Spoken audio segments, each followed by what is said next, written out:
Sattenapalli sub division, Palnadu జిల్లా.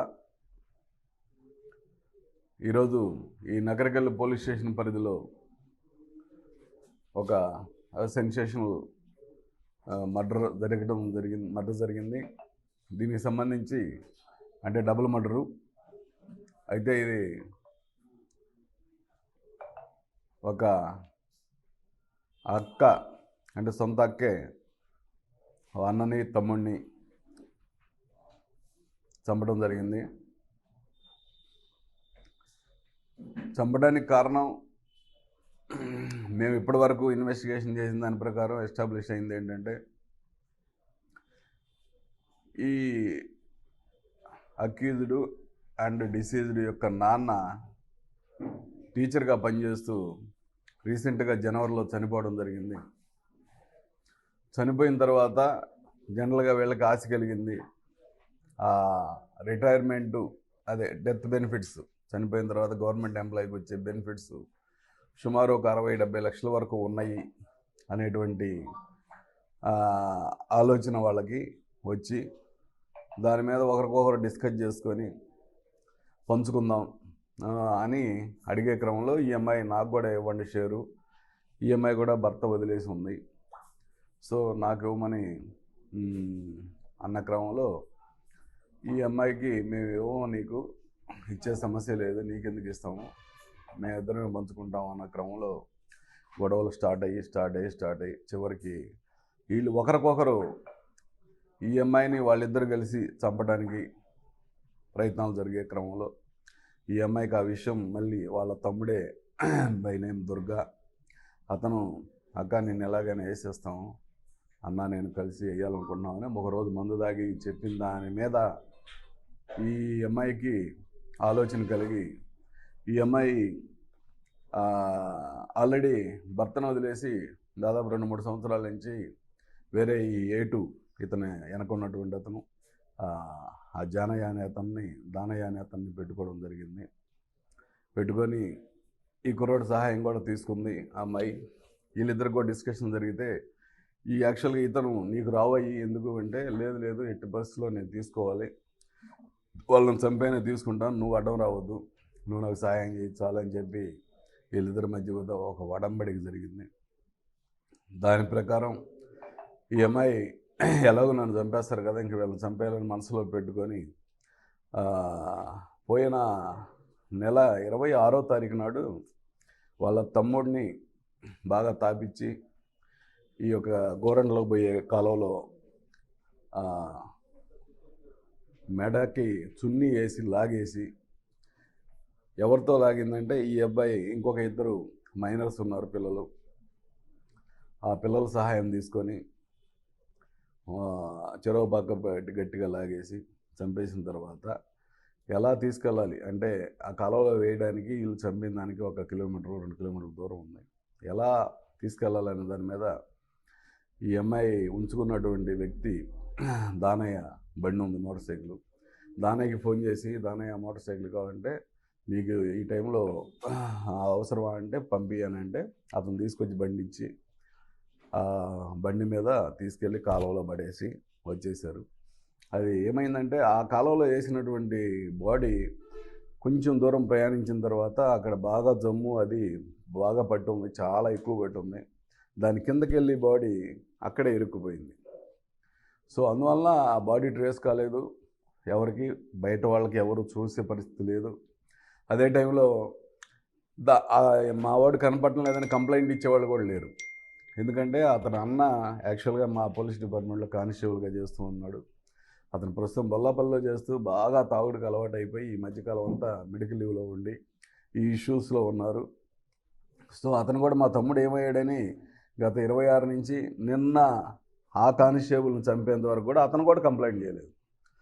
So ఈ అమ్మాయి ఇక చిన్నగా ఏం రాలేదు, నాకేం జరగలేదు, పోలీసుకు కూడా ఏం చిన్న సమాచారం కూడా లేదు, కాబట్టి ఇతను కూడా చంపేద్దామన్న ఉద్దేశంతో వాళ్ళ అన్న కానిస్టేబుల్ గోపి అతను కూడా ఒకరోజు అంటే 10వ తారీఖు మొన్న 10వ తారీఖు అతను అక్క డబ్బులు ఉంటే ఒక 500 అంటే ఆ రోజు కావాలని ఓకే రెడీ, ఇతను కూడా రెడీ అవుతున్నాడు అని చెప్పి అతనికి డబ్బులు ఇచ్చేసి 500కి 1000 ఇచ్చి ఫుల్ బాటిల్ తెప్పించి వాటిల్లో ఈ సమ్ మెడిసిన్ కలిపేసి నిద్ర మాత్రలు లాంటి బాగా తాపిచ్చేసి పండబెట్టేసి మరలా ఇంకొక ఇద్దరు మైనర్ పిల్లలే వాళ్ళు కూడా ఆ ఇద్దరు పిల్లల సహాయం తీసుకొని అక్కడ ఈ కాలనీలో ఒక తాడుతోటి లాగారు ముందు ఇతన్ని, కానిస్టేబుల్ని.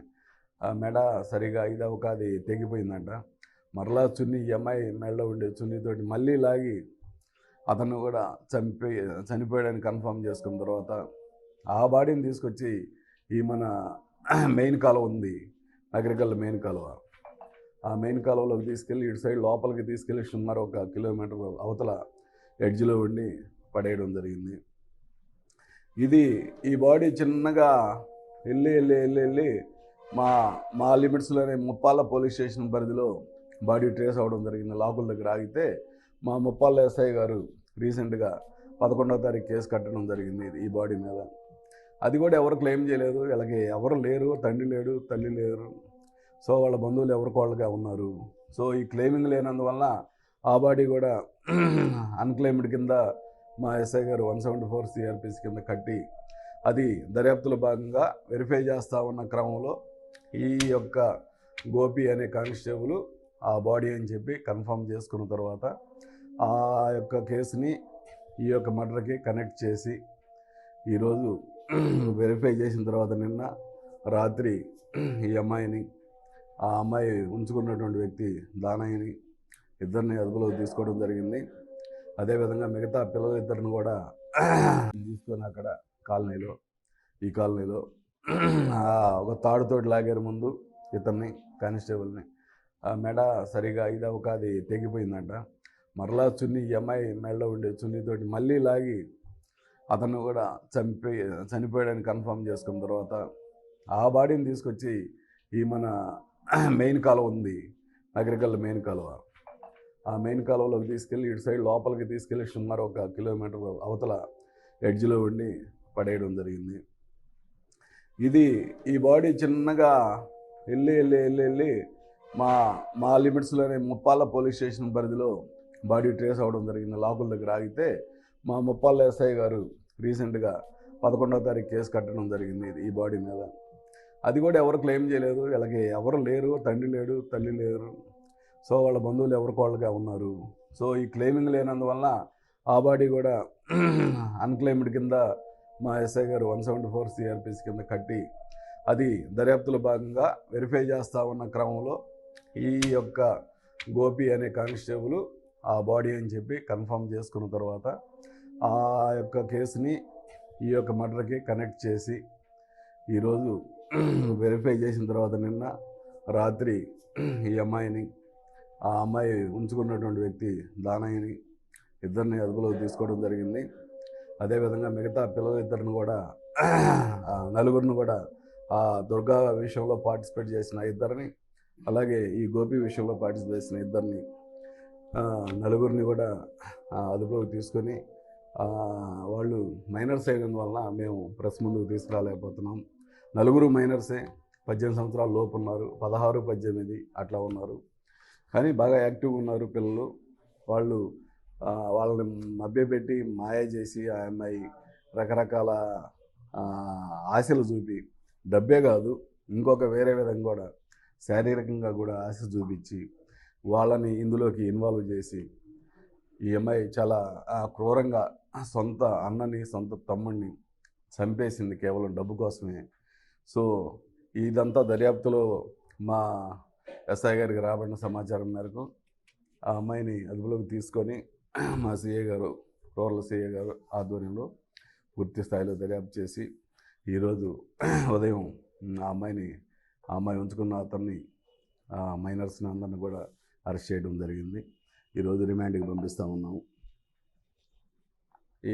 వీళ్ళ దగ్గర సెల్ ఫోన్స్, అందరి దగ్గర సెల్ ఫోన్స్ అవన్నీ కూడా తీసుకొని మా ఎస్పీ గారి ఉత్తర్వుల మేరకు మొత్తం CDRs అన్నీ పెడుతున్నాము. ఎవరితో కాంటాక్ట్ చేశారు, మర్డర్ జరగబోయే ముందు ఎవరితో కాంటాక్ట్ చేశారు, తర్వాత ఎవరితో కాంటాక్ట్ చేశారు అని పూర్తిగా వెరిఫై చేస్తున్నాము. ఎందుకంటే 2 సార్లు ఆ అమ్మాయి ఉంచుకున్న అతని ఆ దానయ్య అనేవాడి బండితోటే, ఈవెన్ ఈ రెండో బాడీ కూడా అతని బండితోటే తీసుకెళ్ళి ఈ కాలువలో పడేయడం జరిగింది. ఫస్ట్ 26వ తారీఖు నాడు కూడా అతని బండే ఉపయోగించారు.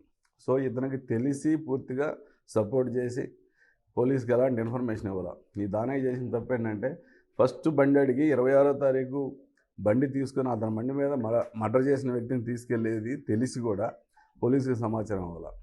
పోలీసుకి సమాచారం ఇచ్చి ఉంటే ఖచ్చితంగా ఈ రెండో మర్డర్ జరిగి ఉండేది కాదు. ఆ అమ్మాయి జైలుకి వెళ్ళిపోయేది ఖచ్చితంగా. ఆ కేసులో ఆ ఒక్క దుర్గా తమ్ముడిని చంపిన దాంట్లోనే ఆగిపోయేది. ఇతని వల్ల ఈ రెండో మర్డర్ కూడా జరిగిందని అతన్ని కూడా తప్పనిసరి పరిస్థితుల్లో అరెస్ట్ చేయడం జరుగుతూ ఉంది. ఆ మోటార్ సైకిల్ కూడా సీజ్ చేయడం జరిగింది. సెల్ ఫోన్లన్నీ సీజ్ చేయడం జరిగింది. ఇవన్నీ కూడా మేము కాల్ ఎనాలిసిస్ చేసిన తర్వాత ఇప్పుడు వరకు వచ్చిన దర్యాప్తు మేరకే కాకుండా ఇంకా ఎవరైనా ఇందులో ఇన్వాల్వ్ అయ్యారా, ఈ అమ్మాయికి ఎవరు సపోర్ట్ చేశారు, ఏ విధంగా సపోర్ట్ చేశారు, అది కూడా ఫర్దర్ దర్యాప్తులో సిఐ గారు డిసైడ్ చేస్తారు. Thank you. మరిన్ని వీడియోస్ కోసం ఛానల్ ని సబ్స్క్రైబ్ చేయండి. లేటెస్ట్ అప్డేట్స్ కోసం వాట్సాప్ ఛానల్ ని ఫాలో అవ్వండి. అండ్ లింక్ డిస్క్రిప్షన్ లో ఉంది.